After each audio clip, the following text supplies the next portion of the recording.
আসসালামু আলাইকুম। আমি ভালো আছি, আশা করি আপনারাও ভালো আছেন। আমি আমার ব্লগটা সকাল থেকে শুরু করছি, তবে সব কাজকাম করা হয়ে গেছে। দুপুরবেলা রান্না করব, তার জন্য আলু আর বড়ি রান্না করব। সবজি খায় না আমার মেয়েটা, তো প্রতিদিন তো মাংস হয় না, প্রত্যেক দিন মাংস মানুষ রান্না করতে পারে না, আনতেও পারে না। তো তার জন্য আজকে একটা টমেটো দেবো আর বড়ি দেবো আর একটা গাজর দেবো।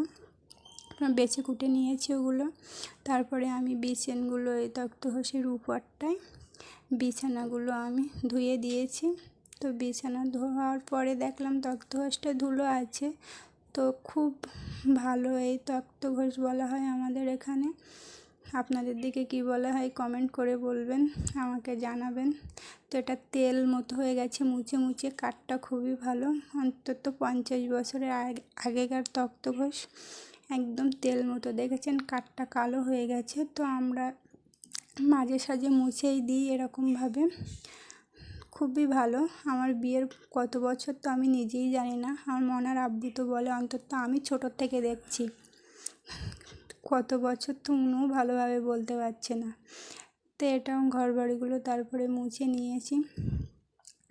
ঘর বাড়ি মুছতে মুছতে আপনাদেরকে বলি, আমাদের এখানে না বর্ষা হলে, মানে আমাদের বাড়িটাই বর্ষা হলে না নিচের ঘরগুলোতে ড্যাম ওঠে, মানে পানি পানি মতো হয়, স্যাঁত স্যাঁত করে। ওই জন্য আজকে রৌদ্র বের হয়েছে বলে ঘর বাড়িগুলো মুছে নেই। তবে প্রতিদিন আমার মুছতে হয়, বাচ্চা কাচ্চা তো, ছেলেপিলের বাড়ি বালি খিসখিস করে, হাঁটতে পারে না, পারা যায় না মেঝেতে। তো এই ফাঁকে আমি এগুলো করে নিচ্ছি। তারপরে আমি জামা কাপড়গুলো চটকে দিয়েছি, সেগুলো আজ ধুয়ে এনে মেলে দেব। তো আমি তো কাচতে পারি না, মাজার সমস্যা আছে আমার, মাজায় খুব, আমার 5 কেজি ওয়েট চাগানো নিষেধ। তো তবু করতে হয় সংসার করতে গেলে। এগুলো চটকে ধুয়ে আনতে যাচ্ছি, ধুয়েও নিয়ে এসেছি। তবে মেলে দেওয়াটা আপনাদেরকে দেখানো হয়নি। এইসব মেলে দিয়েছি। এই দুখানা বিছানা আছে, বালিশগুলো আছে আর জামা কাপড়গুলো দিয়েছি। রৌদ্র বার হয়েছে তো এগুলো তো করতেই হবে। কতদিন বর্ষা ছিল, টুকটাক করে অনেক জামা কাপড় ছিল। কালকে অনেক কেচে দিয়েছি, আপনাদেরকে দেখানো হয়নি কো। তারপর রান্না করছি বড়ি আর এই আলু দিয়ে, টমেটো আর একটা গাজর দিয়ে রান্না করলাম। এটাই মেয়ে খাবে কি না আমি নিজেই জানি না, তবে বড়ির তরকারি তো হয়তো আলু আর বড়ি দিয়ে একটু খেতে পারে। তো এদিকে রান্না হতে থাক, গ্যাসটা জোর কমিয়ে দিয়ে আমি আমার ছোট্ট মেয়েটাকে গোসল করাতে যাব। তো ওকে আমি গোসল করাতে যাচ্ছি কলে। এখানে গোসল করছে, ও একা একা গোসল করবে। খুব কান্নাকাটি করছিল, ওই আমার কাছে দাও আমার কাছে দাও, তো ওর কাছে দিয়েছি। ও এখন পানি নিয়ে খেলা করছে, অনেকক্ষণ লাগবে। ওকে গোসল করাতে গেলে খুব যুদ্ধ করতে হয়, পানির থেকে উঠতে চায় না, কান্নাকাটি করে। একা একা ওইভাবে খানিকক্ষণ মাথায় পানি দেবে, ওরকমভাবে পানি নিয়ে খেলা করবে। তো ওকে খানিক সময় ওকে খেলা করতে দিলাম। এই ফাঁকে আপনাদেরকে একটু শ্যুট করে দেখাচ্ছি। তো তারপরে আমি আবার ওকে জামা কাপড়গুলো খুলে ভালোভাবে সাবান দিয়ে ওকে গোসলটা করিয়ে দিয়েছি। ও চুপ করেছিল, সাবান যেদিন মাকে সেদিন ওকে হাতে দিতে হয়। তারপরে ওর আব্বু বাজারে গিয়েছিল, বাজার থেকে এসেছে। আমার বড় মেয়েটা আনারস খাবে বলছিল, তো আনারস আর কলা নিয়ে এসেছে। সবজি নিয়ে আজকে কোনো কিছুই নিয়ে আসেনি। কালকে বাজারে যাবে, 5 মিনিটের দূরত্ব বাজার।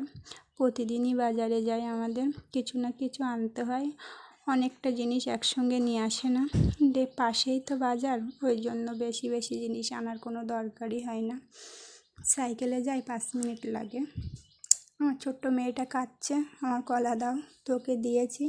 আমি বলছি মা কলাটা রেখে দাও, তুমি ভাত খেয়ে নাও। তো খিচুড়ি ভাত ডিম আধগান দিয়েছে, সেটা দিয়ে ওকে খাইয়ে দেবো।